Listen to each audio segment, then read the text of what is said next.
أعوذ بالله من الشيطان الرجيم إن الصفا والمروة من شعائر الله فمن حج البيت أو اعتمر فلا جناح عليه أن يطوف بهما ومن تطوع خيرا فإن الله شاكر عليم إن الذين يكتمون ما أنزلنا من البينات والهدى من بعد ما بيناه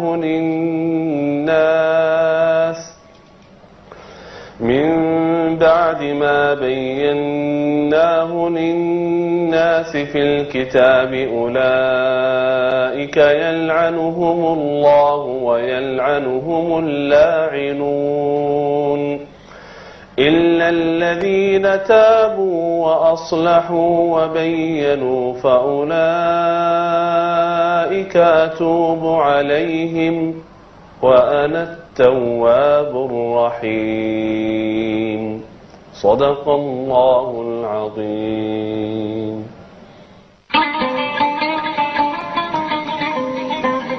Bismillahirrahmanirrahim. Assalamualaikum warahmatullahi wabarakatuh. Pemirsa yang dirahmati Allah, sesuai dengan pembicaraan kita kemarin bahwa hari ini kita akan berbicara tentang back to Allah, tentang pertaubatan. Dan subhanallah, masya Allah, saya senang sekali bicara tentang pertaubatan. Karena ini menunjukkan bahwa Allah Subhanahu wa taala ini betul-betul Maha Pengampun. Dicontohkan sejak manusia pertama diciptakannya, yakni Adam alaihissalatu wassalam.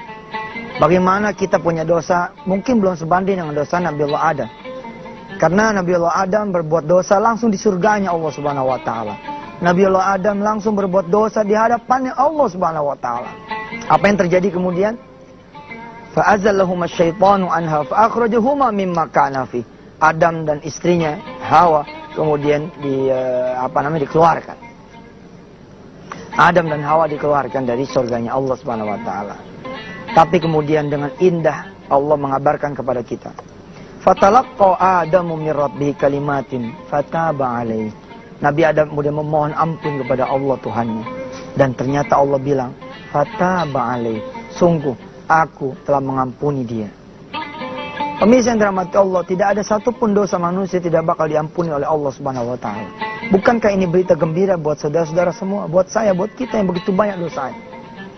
Allah mengatakan kepada kita lewat hadis qudsi ini, manusia datang kepadamu, manusia datang kepada aku, kata Allah, dengan dosa sebesar gunung. Maka insya Allah aku juga akan menerima dia dengan ampunan yang sebesar gunung pula. Manusia datang kepada aku dengan dosa sebanyak buih di lautan, maka aku pun akan mendatangi dia dengan ampunan sebanyak buih di lautan. Manusia datang dengan sebesar apapun dia punya dosa, sebanyak apapun dia punya dosa, tidak akan pernah aku kehabisan ampunanku, kata Allah. Ini berita gembira saudara-saudara yang dirahmati Allah. Ya. Kemarin ada 5 ya. Kita boleh berbuat dosa begitu. Allah menyampaikan lewat Rasulullah sallallahu alaihi wasallam, kalau 1, kita berbuat dosa tidak di tempat yang dilihat oleh Allah. 4 yang lain belum dibahas, saya langsung sampaikan saja ke hadapan saudara-saudara pemirsa semua yang dirahmati Allah. Yang kedua adalah silakan berbuat dosa, berbuat maksiat, ya, asal jangan dengan rizkinya Allah. Yang ketiga, silakan berbuat dosa dan maksiat asal dilakukan bukan di buminya Allah. Yang keempat, ya, saudara boleh kemudian melakukan dosa asal bisa menolak kedatangan malaikat Israel. Jadi ketika kamu dicabut nyawa, ya, malaikat Israel bisa kita usir, bisa kita minta waktu, nanti dulu, saya mau tobat dulu. Kalau sudah bisa mengusir Israel, please silakan. Yang kelima adalah ketika kemudian kita bisa menolak cengkeraman malaikat Malik yang akan menceburkan kita di neraka. Kita tutup segmen 1 ini. Saya bacakan surah At-Tahrim ayat ke-8. Insyaallah setelah ini kita akan melihat tayangan kunjungan saya ke salah satu rutan. Mudah-mudahan Allah mengampuni dosa-dosa kita semua. Ayat ini ayat ke-8, ayat kesukaan saya dari surah At-Tahrim. Kesempatan yang Allah berikan buat siapapun yang mau bertobat kepada Allah Subhanahu wa taala. A'udzu billahi minasyaitonir rajim. Bismillahirrahmanirrahim. Ya ayyuhalladzina amanu tubu ila Allahi taubatan nasuha. Asa rabbukum an yukaffira ankum sayyi'atikum wa yudkhilakum jannatin tajri min tahtiha al-anhar. Yawma la yukhzillahu an-nabiyya wal-ladzina amanu ma'ah nuruhum yas'a baina aydihim wa biaymanihim yaquluna rabbana atmim lana nurana waghfir lana innaka ala kulli syai'in qadir. Shadaqallahul azim.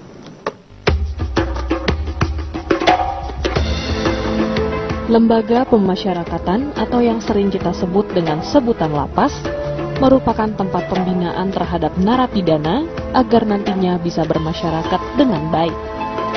Khusus di Lembaga Pemasyarakatan Salemba, Jakarta, berbagai program pembinaan telah diprogram dengan baik, mulai dari yang sifatnya pembinaan intelektualitas, kemandirian, maupun kerohanian. Pembinaan kerohanian yang diselenggarakan di Lapas Salemba diantaranya pengajian tahfiz rutin atau belajar membaca dan menghafal Al-Quran hingga dibuatnya pesantren Lapas Salemba.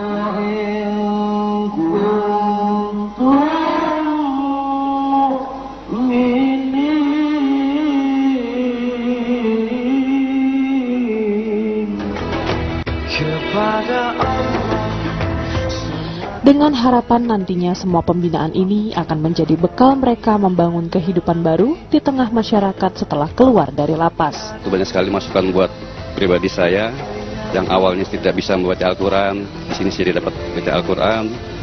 Dengan bekal yang saya dapatkan setelah belajar Al-Quran ini bisa lebih bermanfaat untuk keluarga, untuk masyarakat, dan bisa menjadi insan yang lebih baik di masa yang akan datang.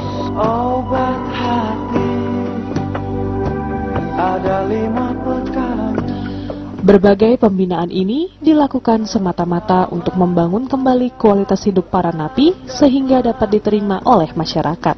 Kita melalui sidang tim pengawas masyarakatan dapat menentukan kemana kira-kira sesuai dengan minat bakat dari warga binaan tersebut untuk diarahkan dalam kegiatan-kegiatan yang dilaksanakan di dalam lembaga masyarakatan Salemba. Nah, lapas untuk utama itu menurut hemat saya adalah rumah sakit jiwa. Karena tidak mungkin seseorang masuk penjara kalau dia tidak berbuat sesuatu kesalahan yang intinya karena jiwanya yang sakit. Dengan jiwa yang sakit kan harus diobat. Obatnya salah satunya adalah dengan keagamaan. Kami telah melaksanakan pembinaan kerohanian ini dengan bentuk ceramah-ceramah agama, kemudian seni baca Al-Quran. Nah, sekarang kita memulai dengan melaksanakan pembinaan dalam bentuk pesantren tahfiz Al-Quran.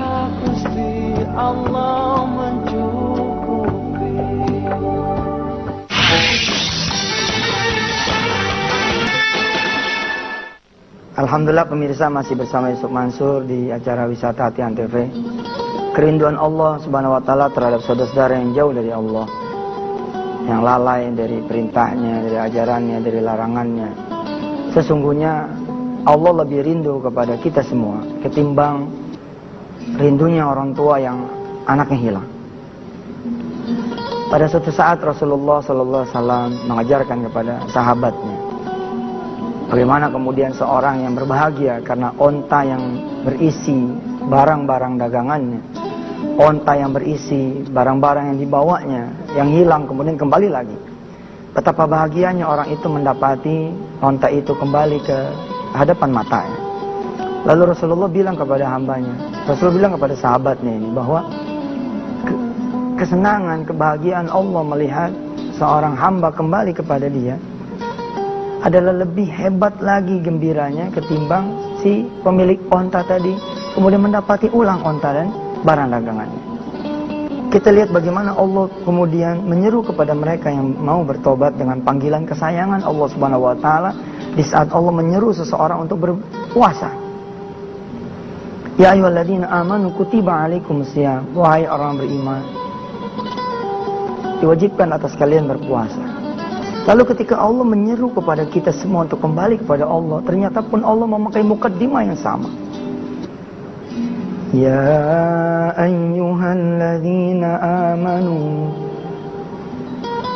wahai orang-orang yang beriman. Luar biasa kan? Kita pun masih dipanggil dengan sebutan yang sama, tatkala kemudian Allah menyeru mereka-mereka semua kemudian berpuasa. Tubu ilallahi taubatan nasuha. Kembalilah kalian kepada Allah Subhanahu wa taala dengan pertobatan yang sempurna. Asa rabbukum an yukaffira ankum sayiatikum. Insyaallah Tuhan kalian semua mudah-mudahan akan menutup segala kesalahan kalian. Dan memang di banyak tempat saya bercerita bahwa banyak orang yang tidak menyadari gitu, bahwa sesungguhnya kesusahan yang dia alami sebenarnya relatif karena perbuatan buruk, ya karena perbuatan dosa. Ada seorang anak muda ya, yang dia tidak mengerti kenapa kemudian dia terlempar dari satu kantor. Posisi udah bagus, ya, jabatannya sudah bagus, gaji juga sudah bagus, tapi kemudian anak ini terlempar. Dia keluar dari perusahaan itu dengan penuh kehinaan, tanpa rasa hormat. Hak-haknya sebagai seorang karyawan tidak diberikan. Dan bahkan karena dia kemudian melakukan satu tindakan pidana, kantor tersebut kemudian memproses dia ke kepolisian, ke pengadilan. Anak muda ini tidak menerima. Anak muda ini bilang, di mana keadilan Tuhan? Saya tidak melakukan apapun di kantor ini. Saya bekerja betul, nggak ada salahnya. Dari mulai dia karyawan biasa sampai kemudian menjadi seorang yang dipercaya, nggak ada dia lakukan satu pun perbuatan buruk. Dan itulah kita selama ini melihat seperti si anak muda ini. Sampai kemudian Allah menunjukkan kenapa dia menjadi seperti itu. Selidik punya selidik, ternyata si anak muda ini menghamili seorang perempuan dan dia lari tidak tanggung jawab. Dan Masya Allah, kisah ini kemudian diketahui oleh pimpinannya yang merupakan saudara dari si perempuan ini. Lalu dirancanglah satu fitnah buat dia. Ada sesuatu yang kemudian seakan-akan si anak muda ini yang mengerjakan. Dia terlempar. Ini kesalahan si anak muda di tempat yang lain, lalu Allah balas di tempat yang berbeda. Di perbuatan baik pun seperti itu. Kita nolongin anak orang, Masya Allah, orang tuanya nggak ada hajinya sama kita. Semakin kita tolongin malah semakin dengki orangnya. Lalu kita bilang kepada Allah, di mana keadilanmu ya Rabb? Saya baik sama anak, tetapi bapak ibunya kok seperti itu dengan kita. Lalu kemudian pindah kita ke perumahan yang berbeda. Di perumahan yang berbeda kita punya kantor jauh dari sekolahan anak kita, tidak sejalan dengan kantor kita juga. Kemudian subhanallah ada tetangga yang mengatakan kepada kita, tenang aja Pak, arah kantor saya searah dengan putra saya sekolah, dan anak bapak adalah teman dari putra saya yang sekolah. Biarlah saya yang mengantarnya. Subhanallah, perbuatan baik di perbuatan yang A, kemudian Allah juga balas, bukan saja dari si A, yang memang si A itu tidak mampu membalas dia, Allah yang sanggup membalas dia, si B yang kemudian membalas. Asa rabbukum ayyukaffira ankum sayiatikum. Buat saudara yang mau bertobat, Allah betul-betul akan hadiahkan kehidupan yang baru. Wa yudkhilakum jannatin tajri min tahtihal anhar. Dan kemudian orang yang mau bertobat kepada Allah, Allah akan masukkan ke dalam surganya. Insyaallah pemirsa, seluruh kesulitan kesusahan kita, sesungguhnya jawabannya adalah tubu ilallah. Kita bertobat kepada Allah Subhanahu wa taala. Kuncinya nanti kita akan belajar di segmen yang ketiga. Di antaranya adalah kita jujur terhadap diri kita sendiri. Apa yang menjadi kesalahan-kesalahan kita.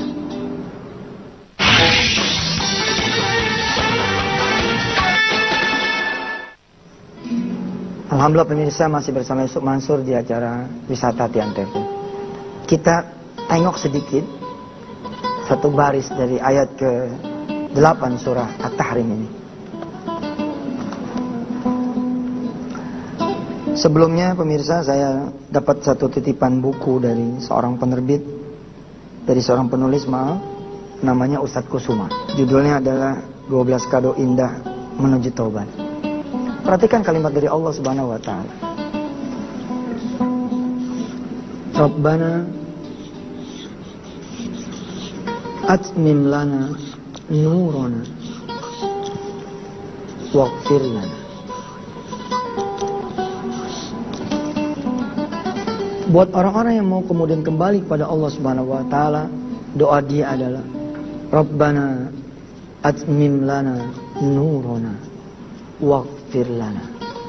Ya Allah, sempurnakanlah untuk kami cahaya-Mu dan ampunilah kami. Ghafara di sini bisa berarti adalah tutup, ganti, atau rubah. Seseorang yang tidak punya anak keturunan ketika dia berumah tangga, lalu ketika dia kemudian jujur terhadap dirinya sendiri, Masya Allah, dia dapati sebelum kemudian dia menikah, dia sudah berzina. Lalu Allah tutup itu yang namanya pintu anak. Maka bila suami istri tadi yang menikah dengan didahului dengan berzinahan, sementara dia tidak mendapati seorang anak, lalu dia bertobat. Jawabannya ini bukan di rumah sakit Singapura, bukan di rumah sakit Malaysia, bukan di obat-obatan, bukan. Jawabannya adalah pertobatan. Ketika dia mampu bertobat, asa rabbukum ayyukaffiru ankum sayyi'atikum. Allah tutup dulu tuh kesalahan-kesalahannya. Wa yudkhilakum jannatin tajri min tahtiha anhar. Lalu kemudian Allah berikan kemudian surga buat dia dan disempurnakan. Ketika disempurnakan, ya, 1-2 tahun setelah dia kemudian bertobat, lahir anak yang dia idam-idamkan. Ada satu keluarga yang kemudian masuk ke gerbang pernikahan dengan perzinahan terlebih dahulu. Anak dia punya, suami dia ada, ekonomi yang dia nggak punya. Allah bikin hancur ekonominya. Ya Allah, Islam. Apakah jawabannya adalah pekerjaan? No, bukan. Ditutup sama Allah pekerjaan. Nggak mungkin dia dapat. Sampai dia tahu penyebabnya adalah perzinahannya dia. Terus bagaimana kalau dia mau dapat kerjaan, ekonomi mau bagus, mau cakep? Ya gampang. Menurut konsepsi dari surah At-Tahrim ayat 8, udah taubat aja dulu. Taubat dulu, beramal soleh dulu, nanti insya Allah atmim lana nurananya hidup, waghfir lananya hidup, pekerjaan pun datang. Ada orang-orang yang anak ade, ya, suami istri ade, pekerjaan juga kelihatannya nggak ada masalah. Ya Allah, salam, utangnya banyak banget. Ini harus dipelajari dan saudara harus mengingat beberapa materi kita yang lalu. Ya, ada 10 dosa besar. Bila mana saudara langgar ini, salah satu dari 10 nih saudara langgar, maka keadaan inilah yang akan terjadi. Utang ini tidak akan selesai dengan pinjaman dari yang lain. Utang selesai dengan pertobatan kita kepada Allah. Jujur aja. Bagaimana sholat kita? Bagaimana kemudian ngajinya kita?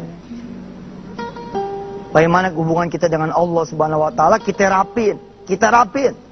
Setelah kemudian kita rapi, Allahu Akbar, akan muncul nih cahaya. Rabbana atmim lana nurana waghfir lana innaka ala kulli syai'in qadir. Ujung dari ayat ini adalah innaka ala kulli syai'in qadir. Jangan tanya apakah Allah sanggup mengubah hidup saudara. Jangan tanya. Karena Allah Maha Kuasa atas segala sesuatu. Barakallahu fiik. Insyaallah pemirsa kita akan ketemu lagi. Mudah-mudahan saya doakan pemirsa semua bisa bertaubat. Yang ingin mendapatkan buku ini, nanti saya minta sama penerbitnya untuk memasukkan di website wisatahati.com sehingga saudara bisa memesan dan kemudian mengikuti gerakan orang-orang yang bertobat. Bismillahirrahmanirrahim. Rabbana atmim lana nurana waghfir lana innaka 'ala kulli syai'in qadir. Berikan kesempatan selalu buat kami Allah untuk kembali kepada mengerjakan amal saleh dan menutup usia kami semua nanti ya Allah dengan pertobatan yang sempurna. Allahumma inna nas'aluka salamatan fid dini wad dunya wal akhirah wa afiyatan fil jasadi wa ziyadatan fil ilmi wa rizqi wa barakatan fi hayatina taubatan qabla al maut wa rahmatan 'indal maut wa maghfiratan ba'dal maut. Allahumma hawwin 'alaina fi sakaratil maut wan najata minan nari wal afwa 'indal lisan. Rabbana atina fid dunya hasanah wa fil akhirati hasanah wa qina 'adzabannar. Walhamdulillahirabbil alamin. Wassalamualaikum warahmatullahi wabarakatuh.